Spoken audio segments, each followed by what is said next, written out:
आणि आता आपल्या चर्चेकडे वळूया। कबूतरखान्यांवरच्या बंदीचे आदेश आज पुन्हा एकदा कोर्टाने कायम ठेवले आहेत। कबूतरांमुळे होणारे आजार लक्षात घेता ही बंदी घालण्यासाठी याचिका दाखल करण्यात आली होती आणि कोर्टाने यात कबूतरांचा उपद्रव लक्षात घेऊन त्यांना सार्वजनिक ठिकाणी धान्य घालण्यावर बंदी घातली आहे। या निर्णयानंतर आक्रमक झालेल्या जैन समाजाने दादरच्या कबूतरखान्यावर आक्रमक आंदोलन करत शस्त्र हाती घ्यायचा इशारा दिला होता। एवढंच नव्हे तर हातात चाकू सुऱ्या घेऊन त्यांनी कबूतरखान्यावरची ताडपत्री कापण्याचे प्रयत्न केले। या सगळ्या पार्श्वभूमीवर कबूतरखाना हटवण्यासाठी आज मराठा एकीकरण समिती रस्त्यावर उतरली। मात्र पोलिसांनी त्यांच्या आंदोलनाला परवानगी नाकारली।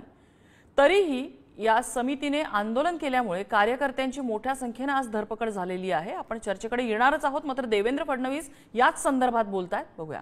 विनाकारण 1988 साली घेतलेला निर्णय आणि आज मात्र त्याच्यावर अशा प्रकारे वादंग तयार करायचा जणू काय आमच्या सरकारने निर्णय घेतला आणि काही लोक तर इथपर्यंत पोहोचले की ते शाकाहारी खाणाऱ्यांना नपुंसक म्हणायला लागले, इथपर्यंत लोक पोचायला लागले। हा मूर्खपणा बंद केला पाहिजे। अशा प्रकारे शाकाहारी, नपुंसक, मांसाहारी हे ज्याला जे खायचं तो ते खातो। आपल्या देशात जे काही संविधानाने अलाव केलंय तर प्रत्येकाला जगण्याचा अधिकार आहे। आमच्या सरकारने घेतलेला हा निर्णय नाही, हा जुन्या सरकारनेच घेतलेला निर्णय आहे। सर, मीट बैंक को लेकर मोबाईल मागे ना मित्रा, मला असं वाटतं की हा जो कबूतरखान्याचा प्रश्न आहे किंवा कबूतरांचा प्रश्न आहे, मगाशी सांगितलं की हा प्रश्न समाजाचा प्रश्न आहे। लोकांचं स्वास्थ्य, आरोग्य हे अत्यंत महत्वाचं आहे। आरोग्याशी कॉम्प्रोमाइज करता येत नाही, सोबत आस्था देखील आहे। त्यामुळे आरोग्याशी कॉम्प्रोमाइज न करता आस्थेचा प्रश्न कसा सोडवता येईल हा प्रयत्न केला पाहिजे। पण मला हेही लक्षात येत आहे की काही लोकांना यातही महानगरपालिकेच्या निवडणुकीची संभावना लक्षात येते आहे आणि म्हणून याला एक समाजाविरुद्ध दुसरा समाज, एका भाषेविरुद्ध दुसरी भाषा असं कसं भांडण लावता येईल असे प्रयत्न काही लोक करतात, पण ते यशस्वी होणार नाही। मुंबईचं मी तुम्हाला सांगतो प्रकृती अशी नाही आहे मुंबईची। देवेंद्र जिस तरीके से मीट बैंक को लेकर आणि त्यांनी असं सांगितलं की लोकांच्या भावना दुर्लक्षित करता येणार नाही, पण लोकांच्या आरोग्याशी सुद्धा आपल्याला कॉम्प्रोमाइज करता येणार नाहीये। हाच प्रश्न वारंवार उपस्थित केला जातोय आणि आज जे चित्र दिसलं त्यानुसार जैन समाजाचं आंदोलन आणि मराठा एकीकरण समितीचं आंदोलन यामध्ये काहीसा दुजाभाव केला जात होता। हे असं का होतंय? शस्त्राची भाषा करणारे जैन मुनी हे नामानिराळे राहतात, पण एकीकरण समितीच्या कार्यकर्त्यांची धरपकड होतीये, हा कुठला न्याय आहे? कोर्टाचे आदेश पायदळीत उडवायची हिंमत कशी होतीये? प्रशासन कारवाई का करत नाहीत? आता देवेंद्र फडणवीस म्हणाले की या सगळ्यात कोणीतरी राजकारण शोधतंय, तर कोण राजकारण शोधतंय? या कबूतरखान्यांच्या निमित्ताने धार्मिक वादाला हवा दिली जाते का? आणि हे सगळं कोण करतंय? दुसरीकडे मराठी जनांचा कैवार घेणारे नेते मूग गिळून गप्प का आहेत? या अशा अनेक प्रश्नांचा आपल्याला आजच्या चर्चेत उहापोह करायचा आहे।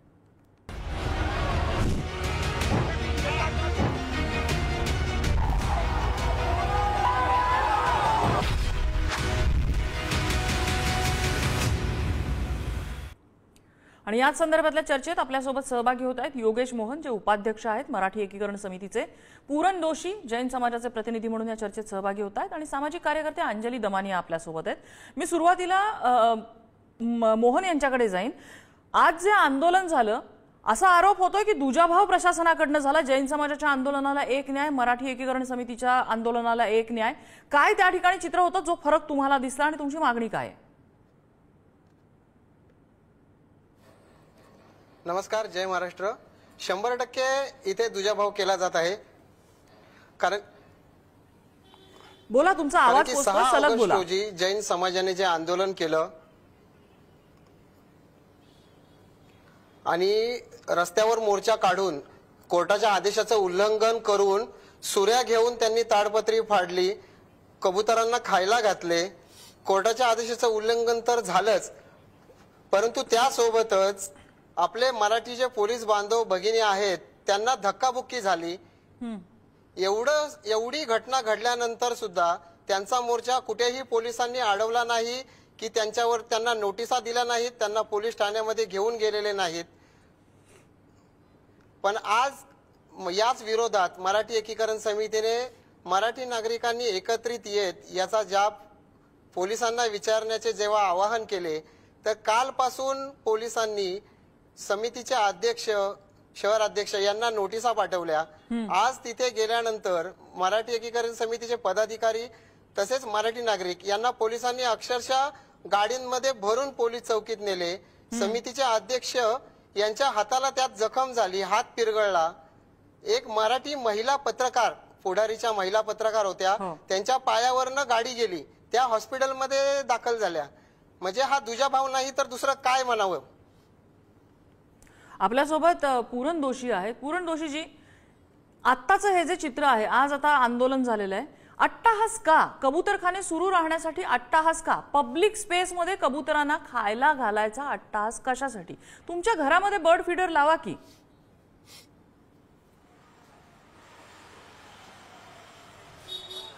नमस्कार आणि आपले जे गेस्ट आहेत त्यांना सुद्धा नमस्कार. याच्यामध्ये माझं हे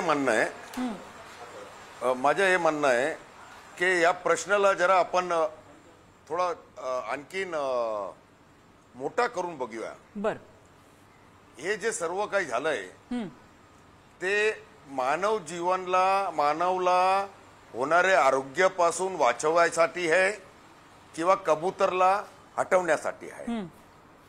ठीक आहे ना, प्रश्न आहे. आता याच्यामध्ये काय झालंय की मानवच्या आरोग्य संबंधित आपण जर विचार कराल तर ज्या पण कारणाने हे रोग होऊ शकतो ते सर्व कारण आपण कन्सिडर केले पाहिजे. नुसतं एक कारण काढून मानव वाचणार नाही ना या बिमारीने. आणि याच्यामध्ये जास्त रिसर्च करायची गरज नाहीये. जर आपण गुगलवर जाऊन टाईप केलं कुठल्या कुठल्या पक्षीनी हा रोग होतो तर 17-18 पक्षी नावात येतात त्याच्यात. आणि त्या 17-18 मधनं मुंबई शहरामध्ये 2 पक्षी आहे ज्याच्यानी आपला दैनंदिन कार्य याच्यामध्ये आपला त्यांच्याशी कॉन्टॅक्ट असतो. तर आता एकच पक्षी त्याच्यातलं घेणं. कुठले 2 पक्षी आहेत जे मुंबईमध्ये मोठ्या प्रमाणात आढळतात असं तुम्ही म्हणताय? तुमचं रिसर्च काय सांगतं? कुठले 2 पक्षी आहेत? 18 पक्षीचे नाव दिलेले आहेत त्याच्यामध्ये ज्याच्यानी होते. त्याच्यामध्ये 2चा आपला रोजच्या दैनंदिन मध्ये आपला संपर्क असतो. बरोबर, त्यातलं एक आहे कबूतर आणि दुसरा पक्षी कुठचा? ठीक आहे, एक कबूतर मेजर आहे. दुसरा पक्षी कुठला? नंतर हे आहे. ठीक आहे, आता त्याच्यात माझं म्हणणं काय आहे की जर मी मानव आरोग्याबद्दल बोलतो आहे आणि ते जे ज्याच्यानी होते ते आम्हाला काढावं लागणार आहे तर तशी 70 कारणं आहेत ज्याच्यामध्ये डस्ट आहे, कन्स्ट्रक्शन डस्ट पण आहे. पण जर आपण पक्षीवरती गेले, वेगळे पक्षी आहेत त्याच्यातले 2 पक्षी ज्यांच्यामध्ये मानवच्या घेणं देणं येते रोज जिंदगीमध्ये ते 2 पक्षी आहे. आता या दोघांमध्ये फरक काय आहे? तर एक फरक जे दिसून येते ते क्लिअर कट हे दिसून येते की कबूतर जे आहेत ते कबूतर खाण्यात असतो आणि एक कबूतर खाणे 100 वर्ष अगोदरपासून तिकडे आहे. आज आपला प्रत्येक डिबेट मध्ये मी ऐकतो पूरण दोशीजी, पॉप्युलेशन हे तुमचं स्टेटमेंट चुकीचं आहे. मी याच्याशी सहमत नाही. कबूतर खायला फक्त कबूतर खाण्यात येतं, ते राहतं तुमच्या आमच्या खिडकीमध्ये, खिडकीच्या वरच्या वळचणीला, बिल्डिंगच्या टेरेसवरती, घराच्या बाजूला, घराच्या कोनाड्यामध्ये. इथे राहतं ते, तिथे घाण करतं, दिवसभर त्यांची गुटरगू तिथे असते. ते खायला फक्त कबूतर खाण्यात जातात, कबूतर खाण्यात राहत नाहीत. ते कंटिन्यू करा. आपल्या संगती मी अग्री करतो, पण आपल्याला हे सुद्धा बघावं लागेल की जेव्हा कबूतरखाने बांधले होते तेव्हा आपल्याकडे मुंबईमध्ये सर्व भेटीचाली होती. माणसानी कबुतराची जागा घेतली आहे हे पण सत्य आहे ना, हे पण सत्य आहे. तर आता देवानी पृथ्वी बनवताना या सर्वांना घडून आणलंय, नुसतं मानवला घडून नाही आणलंय.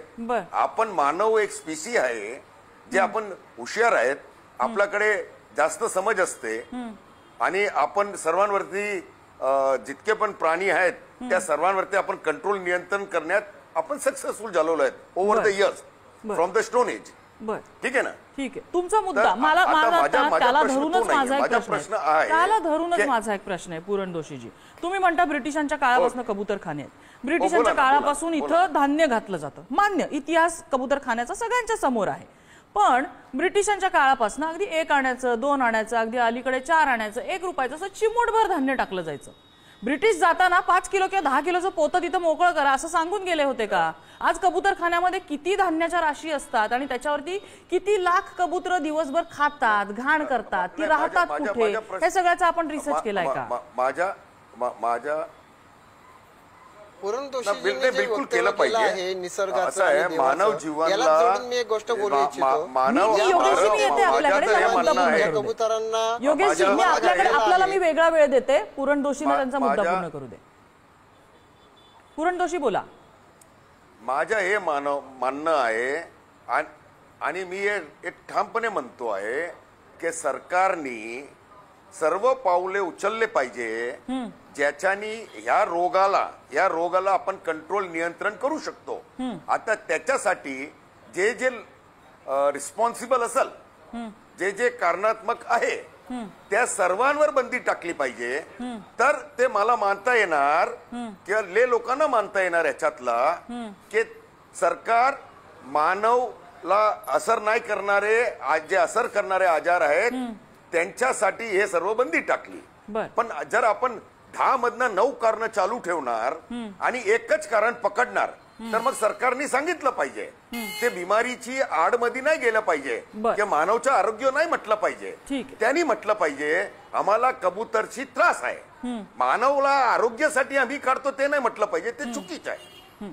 अंजली दमानिया केलं पाहिजे. ठीक आहे, तुमचा मुद्दा लक्षात आला. हे पूरण सांगत दोशीजी तुमचा मुद्दा नाहीये लक्षात की आला. आरोग्यावरती असर होतोय म्हणून काढू नका. ठीक आहे, अंजली दमानिया पटतं का? याच्या मागचं लॉजिक पटतंय का?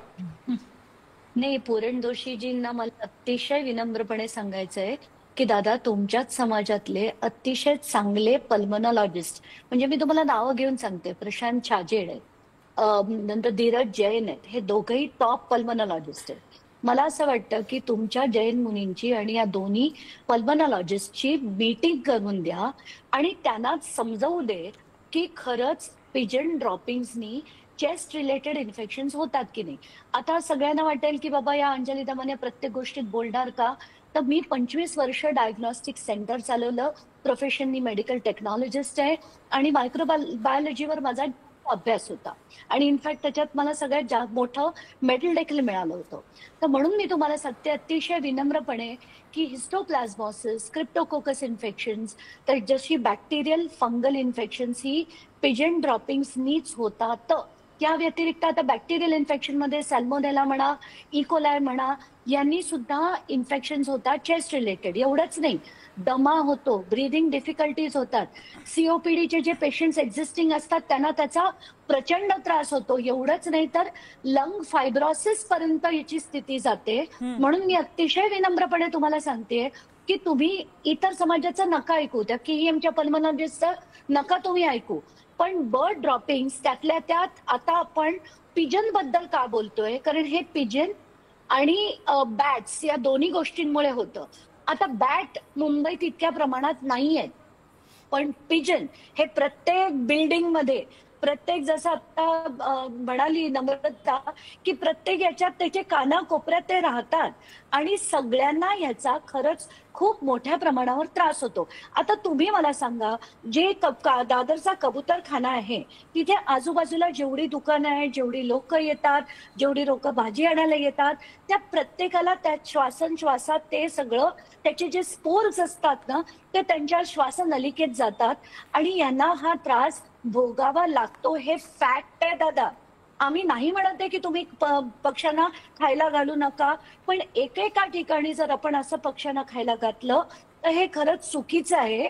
आणि हे समजून घेण्यासाठी, त्याच्या टेक्निकॅलिटी समजून घेण्यासाठी प्रशांत छाजेड जे इथे सांताक्रूजलाच प्रॅक्टिस करतात, धीरज जैन जे प्रॅक्टिस करतात, एवढंच नाही, तुम्ही कुठल्याही MD जनरल फिजिशियन, MD मेडिसिनला विचारलात ना, हे तुमच्या समाजातल्या लोकांना विचारा. तुम्ही एक चांगली बैठक करा आणि हा काही अमुक विरुद्ध तमुक असा लढा नाहीच आहे. ज्या गोष्टी घातक आहेत त्या घातक आहेत आणि ज्या थांबवायला हव्यात, अशा अनेक रूढी परंपरा ज्या अगदी खूप पूर्वीपासून चालत येत होत्या पण ज्या चुकीच्या आहेत त्या आपण सगळ्यांनी मिळून सोडल्या पाहिजेत. आपण असं नाही म्हणत आहे की खायला घालणं सोडून दिलं पाहिजे, मग जसं पक्ष्यांना घालतो, कुत्र्यांना घालतो, मांजरींना घालतो, पण प्रत्येकाचं जर एका ठिकाणी आपण असे लाखो कुत्र्यांना खायला घातलं, लाखो मांजरींना खायला घातलं तर त्याचा त्रास ज्या लोकांना भोगावा लागतो. तुम्ही तिथे ते दाणे टाकून घरी गाडीने निघून जाणार, पण तिथल्या लोकांना जे भोगावं लागतं ना, याचा खरंच विचार करा, शांत डोक्याने विचार करा. कारण तुमचा समाज हा मानला जातो की तुम्ही अतिशय नॉन प्रोव्होकेटिव्ह, नॉन व्हायलेंट, म्हणजे असे मोठं व्हायलन्स करणारी लोक नाही आहात. तर आपण अतिशय, म्हणून मी म्हणते तुम्हाला आदरपूर्वक म्हणते की तुमच्या समाजातल्या सगळ्या डॉक्टर्सना बोलवा, याच्यावर एक विचार मंथन करा आणि मग याच्यावरची भूमिका घ्या, असं विनम्र तुम्हाला निवेदन मी करते. बरं, योगेश मोहन यांना काही मगाशी मुद्दा मांडायचा होता. योगेश मोहनजी बोला. बरोबर. आता पुरंदोशीजी जे मगाशी त्यांनी वक्तव्य केलं की देवाने कबुतरांना जन्म घेतलेला आहे, तर त्याच वक्तव्याला धरून मला हे सांगायचंय की जर देवाने घातलेलं जन्माला प्रत्येक व्यक्तीला घातलेलं आहे, त्याप्रमाणे त्याच्या अन्न पाण्याची व्यवस्थापन त्याला कशी करायची हे त्याला कळतं. त्यामुळे आम्ही कोणत्या समाजाच्या विरोधात किंवा ह्या कृतीच्या विरोधात आम्ही नव्हतो. कबुतरांना खायला घालायचे आहे तर डॉक्टरांनी ज्याप्रमाणे सांगितलं आहे, अंजली दमानियाजींनी सुद्धा अनेक आजारांची नावं सांगितली, अनेक डॉक्टरांनी हे मान्य केलेलं आहे, त्याचाच आधार घेऊन कोर्टाने आदेश दिले आहे. त्यानुसार आपण शरीराच्या बाहेर जिथे मानव वस्ती नसेल अशा ठिकाणी आपण कबुतरांना खायला घालू शकतो. पण आपण परवा दिवशी एक बातमी पाहिली असेल, लालबाग वरून एक व्यक्ती आपल्या गाडीच्या टपावरती भांड लावून येतो आणि त्याच्यामध्ये कबुतरांना खायला घालतो आणि सांगतो की मी अशा अजून 12 गाड्या तयार केलेल्या आहेत आणि यांना इथेच खायला घालणार, तुम्हाला जे करायचं असेल ते करा. तर हा अट्टाहास कशासाठी? नाही, अगदी साहजिक प्रश्न आहे की हा अट्टाहास कशासाठी? जिथे अट्टाहास येतो ना त्या ठिकाणी मग असा ही काही धार्मिक बाब आहे का? हे धर्मयुद्ध सुरू आहे का? त्या दिवशी एक आपल्या समाजातले पुरणदोशीजी एक साधू मुनी सांगतायत, म्हणजे त्यांच्याकडे एक स्पिरिच्युअल पर्सनॅलिटी म्हणून अख्खा समाज, आम्ही सुद्धा बघणार त्यांच्याकडे की ते साधू आहेत, मुनी आहेत, आदर भाव त्यांच्याप्रती असला पाहिजे. ते सांगतात की आम्हाला शस्त्र हातात घ्यायला लावू नका. कशासाठी? कबुतरांच्या प्रश्नासाठी. आणि ज्यांच्यामुळे आज सर्वसामान्य नागरिकांना त्रास होतोय त्याच्यासाठी शस्त्र हातात घेणार, हे कुठलं लॉजिक आहे पुरणदोशीजी? मग याच्यामध्ये धार्मिक युद्धाची धग जर सर्वसामान्यांना वाटली तर चूक काय आहे?